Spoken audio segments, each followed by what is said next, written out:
ज्ञानेश्वर माऊली ज्ञानराज माऊली तुकाराम ज्ञानेश्वर माऊली ज्ञानराज माऊली तुकाराम मोकळ आभाळ पंढरीची वाट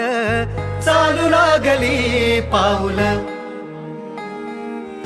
नाम गोड ओठी माऊली माऊली अंतरी भेटीची चाहुल मोकळ आभाळ पंढरीची वाट चालू लागली पाऊल नाम गोड ओठी माऊली माऊली अंतरी भेटीची चाहुल निघाली पाऊले दर्शनी ध्यास लागला पंढरी हो असं या उरात गाठली माऊली